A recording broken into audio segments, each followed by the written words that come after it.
Olá, querido, tudo bem com você? Hoje eu trouxe aqui para vocês um tema interessantíssimo. Como estamos celebrando a Páscoa, resolvi trazer para você o significado da Páscoa segundo o estudo bíblico e a palavra de Deus. Então, primeiramente, vamos saber o que significa a palavra Páscoa. A Páscoa no hebraico ela significa Pessá, a pronúncia Pessá. Então, é uma palavra de origem hebraica, aportuguesada, Páscoa. Essa Páscoa judaica que a gente vai falar hoje significa passagem. A gente vai entender isso a partir do momento que a gente estuda o Antigo Testamento, que é para a gente entender como foi que surgiu, como foi instituída a Páscoa do Senhor para a celebração desta festa, no caso do povo de Israel. Então, era chamada também a festa da libertação, conhecida também como festa da libertação. A gente pode fazer um estudo, inicialmente, da Páscoa, a partir de uma passagem que está escrita lá no livro de Êxodo, capítulo 12. Se a gente for conferir esse texto, ele vai se passar no contexto no qual o povo de Israel ainda estava na terra do Egito, como um povo escravizado pelo faraó, e a instituição da Páscoa se deu justamente no período em que Moisés foi levantado como libertador do povo de Israel, como libertador da escravidão do Egito. Então, no capítulo 12, vai se mostrar essa instituição dessa festa que o Senhor propôs ao povo de Israel. E esse período foi justamente no período em que estavam ocorrendo as 10 pragas do Egito. E antes de que ocorresse a 10ª praga do Egito, o Senhor instituiu a Páscoa ao povo de Israel. Então, no versículo 12 do livro de Êxodo diz assim: a instituição da Páscoa. Capítulo 12, a partir do versículo 1.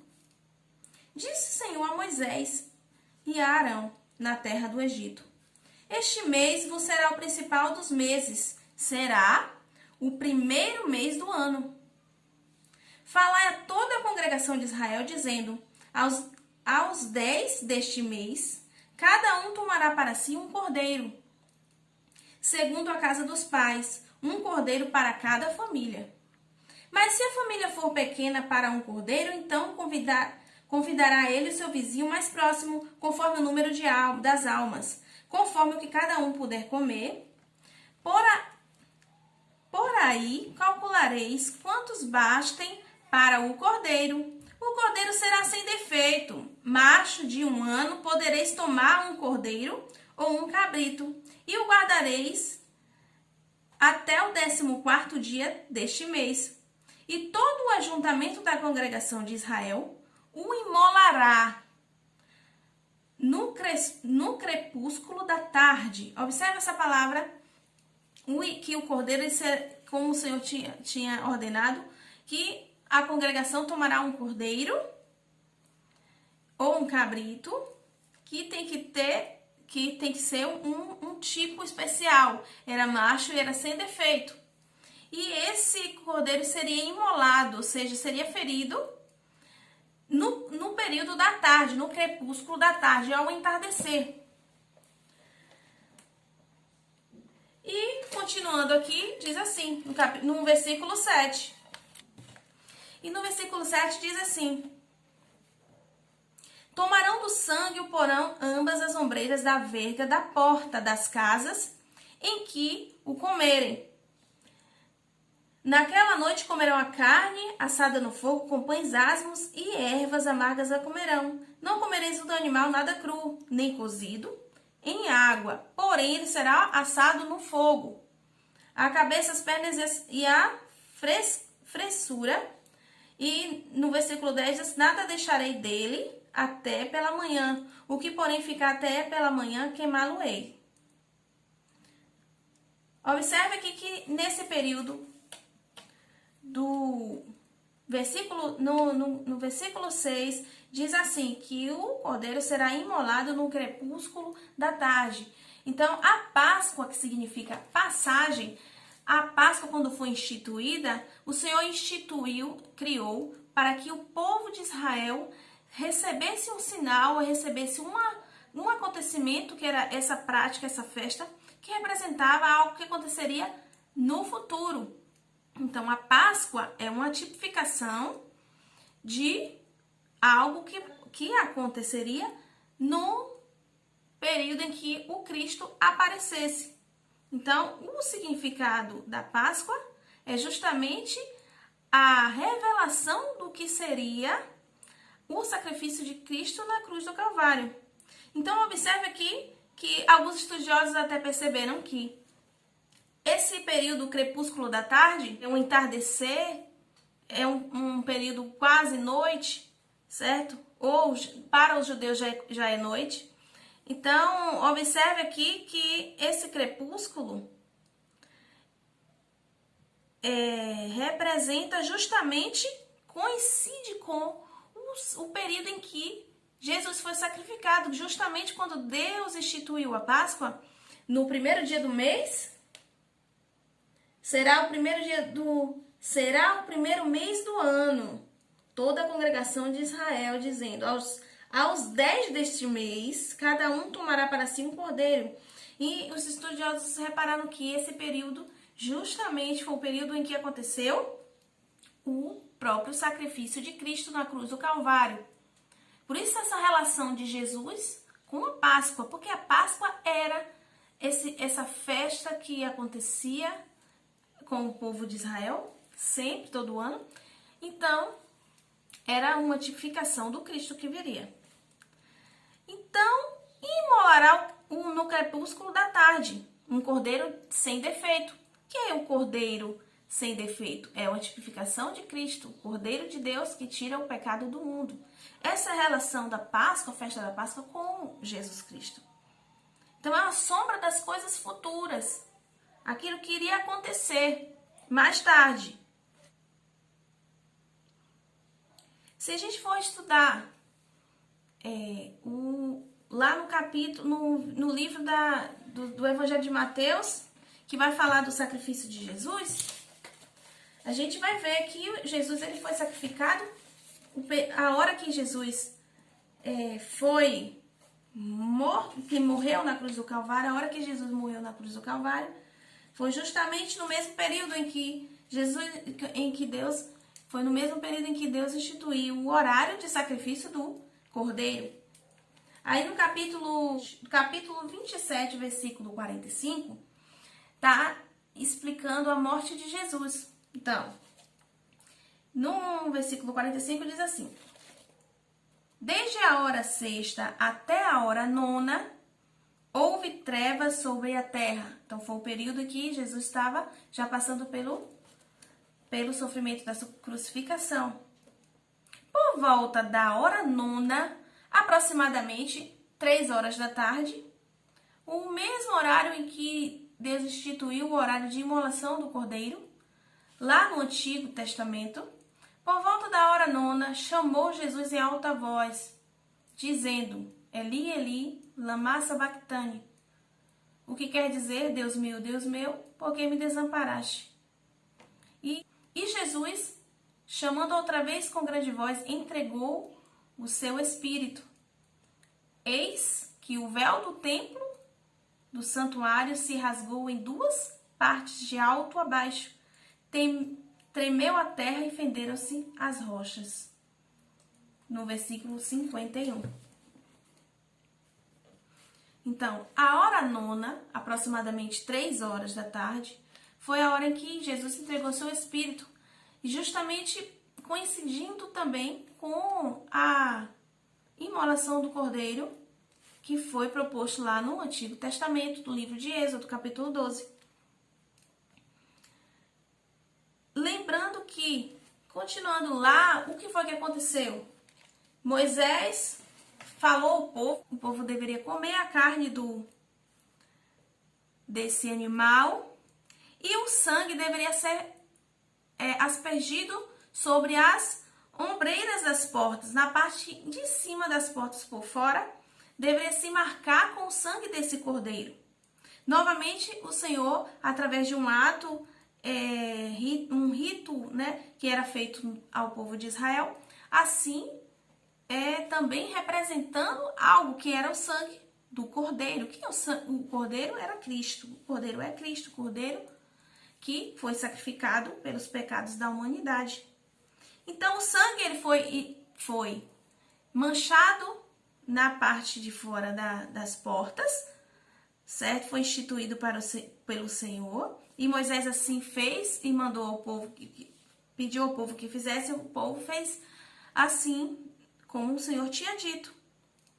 E o animal ele era comido, uma representação clara aqui da figura que mais tarde a gente foi instituída como a Santa Ceia do Senhor, em que o corpo de Cristo e o sangue também era representando assim a marca do sangue de Jesus, a marca do sangue de Jesus sobre a humanidade, para assim remir os nossos pecados através do sangue imaculado de Jesus, o sangue de um inocente.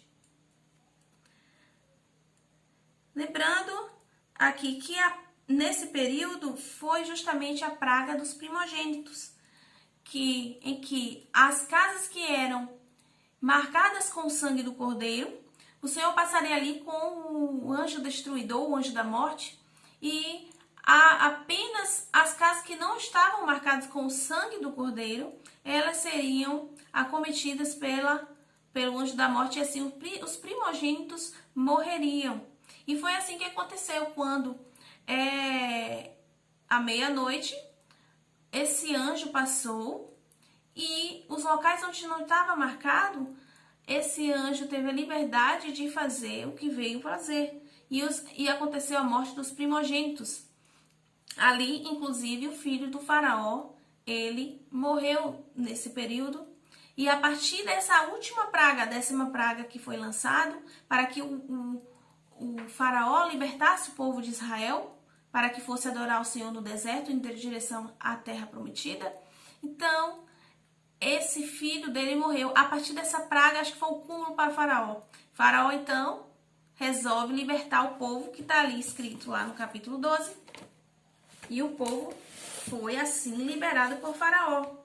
Lembrando aqui que Deus instituiu essa Páscoa naquele período e deixou esse mandamento para o povo.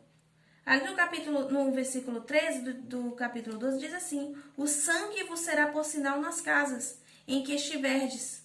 Então eu vi o sangue, passarei por vós, e não haverá entre vós a praga destruidora, quando eu feri assim a terra do Egito. Então, este dia, o Senhor diz no versículo 14, este dia vos será por memorial. E o celebrareis como solenidade ao Senhor. Nas vossas gerações, o celebrareis por estatuto perpétuo.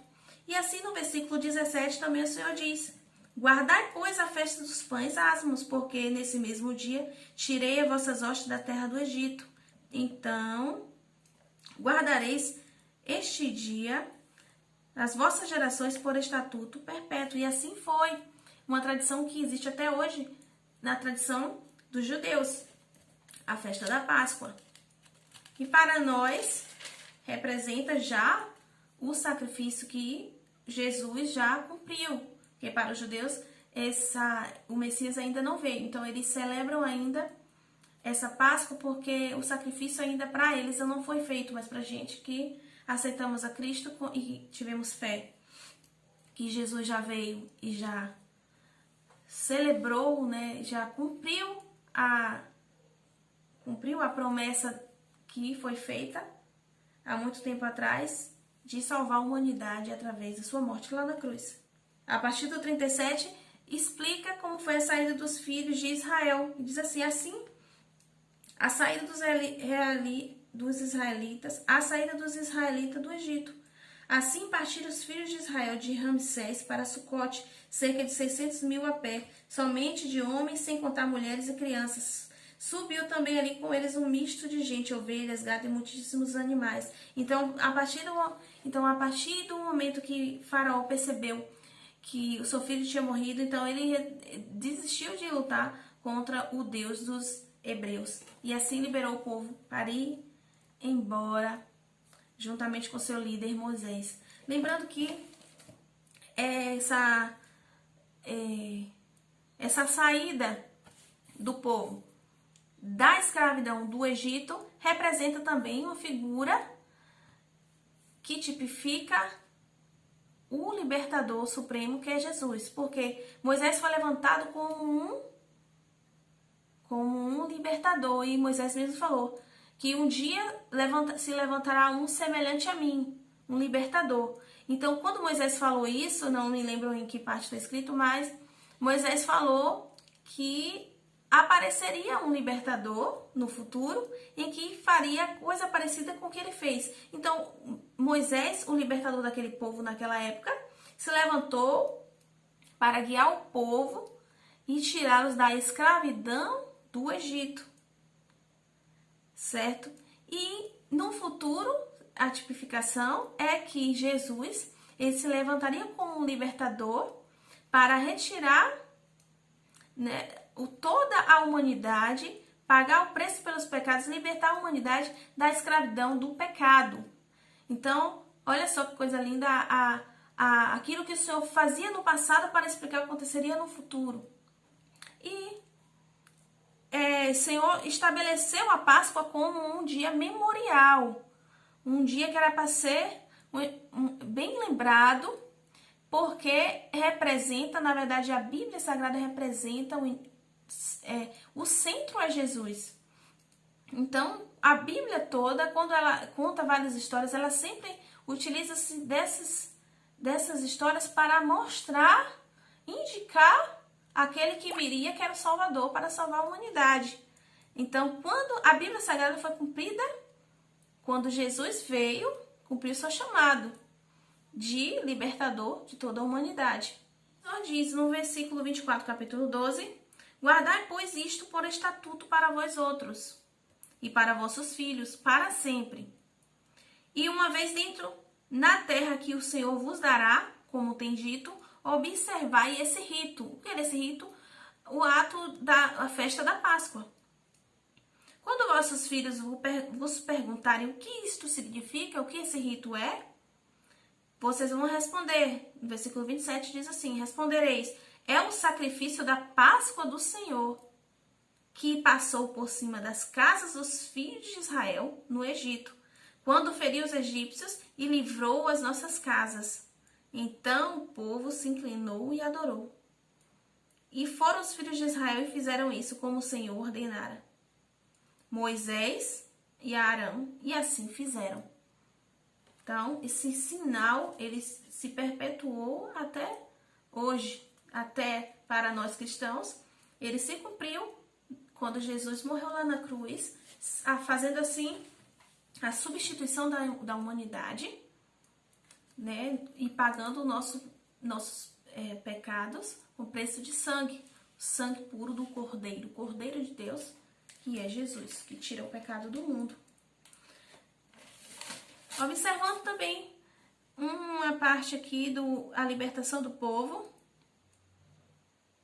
e, como eu falei, a libertação do povo do Egito e a libertação do povo em geral, a toda a humanidade, das garras de Satanás, porque nós estaríamos libertando o povo das garras também do inimigo, de Satanás, porque todos nós estaríamos condenados, mas Deus, pela sua infinita misericórdia, ele criou um plano de salvação para a humanidade, porque se Deus quisesse, como ele havia se arrependido lá no período de Noé, tinha se arrependido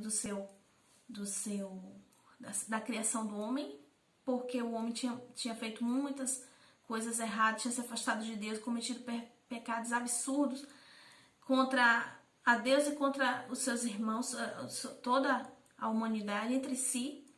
Então, essas maldades subiam ao coração de Deus de maneira muito ruim, mal cheirosa. Então o Senhor, se ele quisesse, ele poderia destruir toda a humanidade.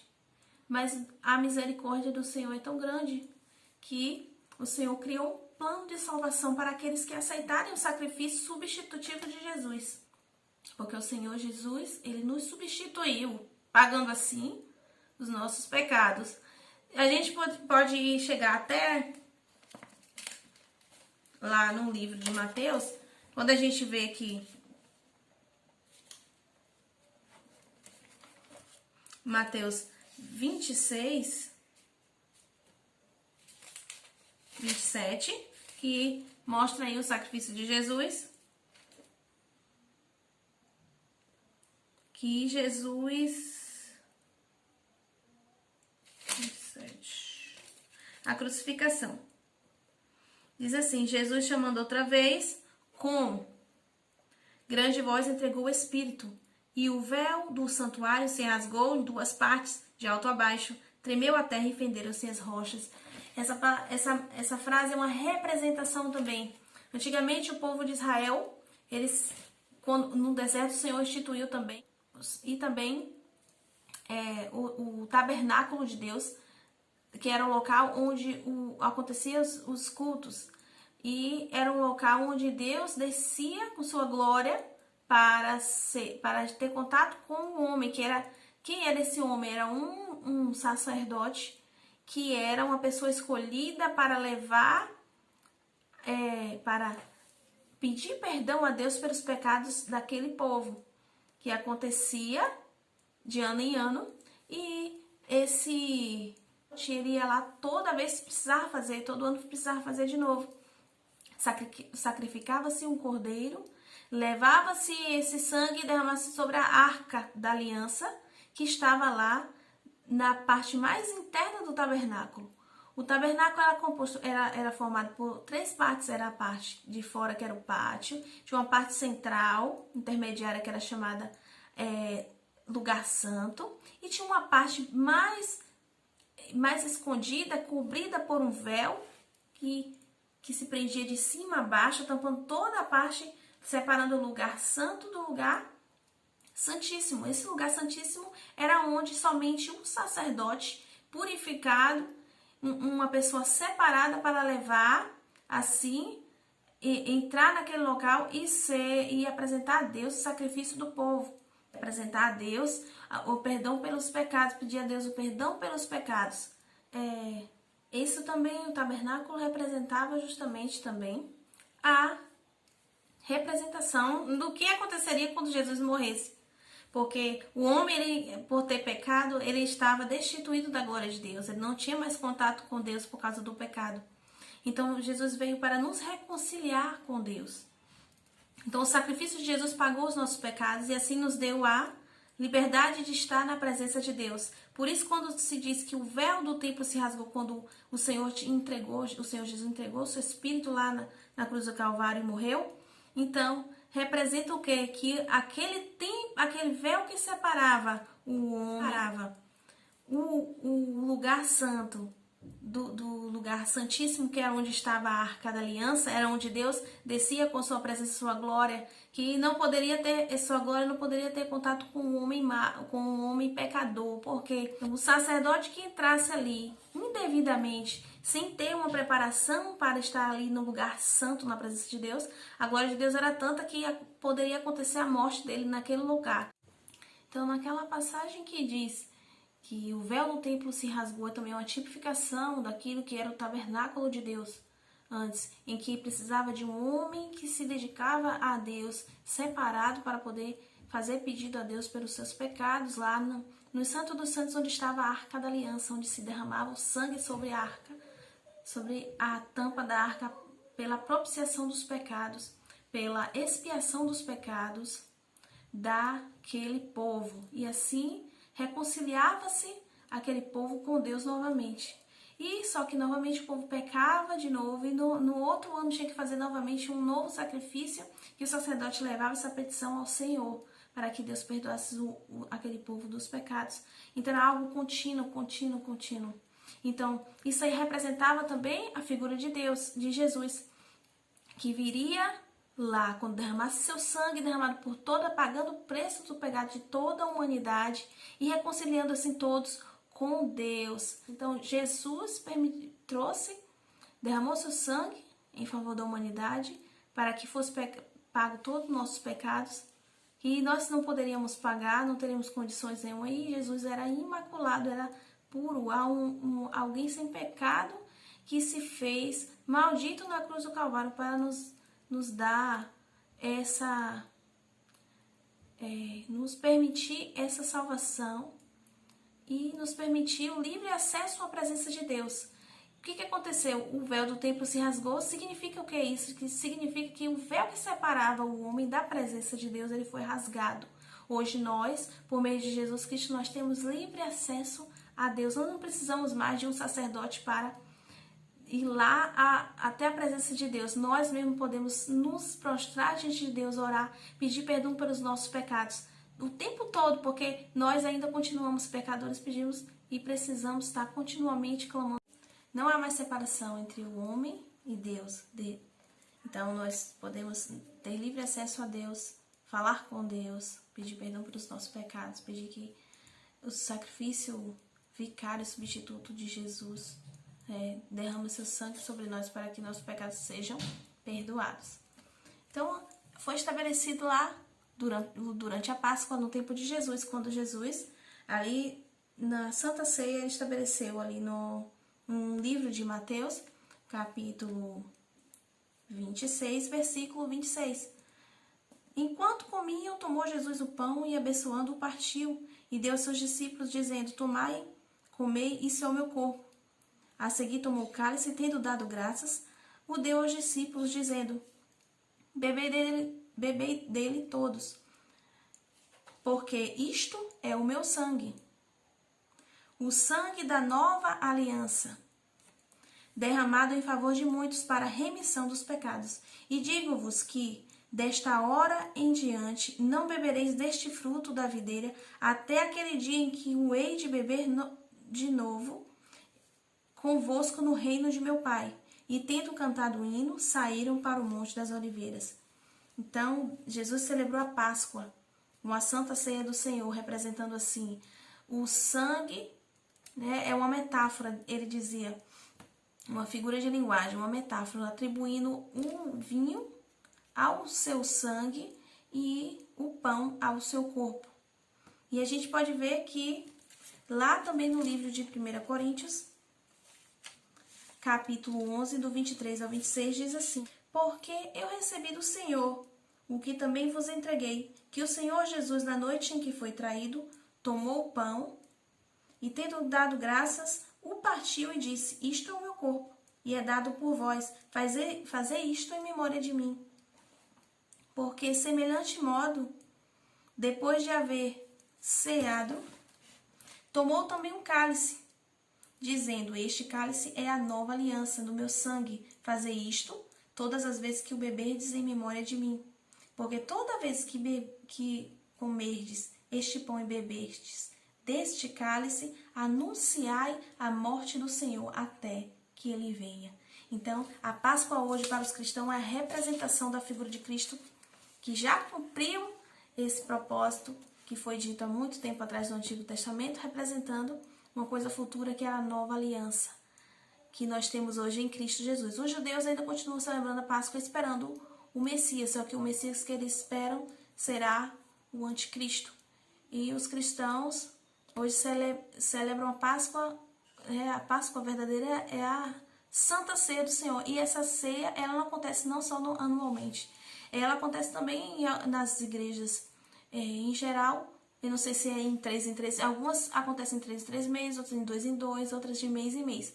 Na minha igreja acontece uma vez no mês, e é sempre o primeiro domingo do mês, que é a representação nossa, que é a simbologia de coisas futuras, porque a ceia representa um sinal de que esse povo está aguardando a volta do seu Messias, o retorno de Jesus para buscar o seu povo, e assim acontecer essa ceia lá nas bodas do Cordeiro, que acontecerá no céu, juntamente com Deus e Jesus e todo o seu povo. Esse foi o vídeo de hoje, espero que tenham gostado. Deus abençoe você e feliz Páscoa. Jesus, ele ressuscitou ao terceiro dia.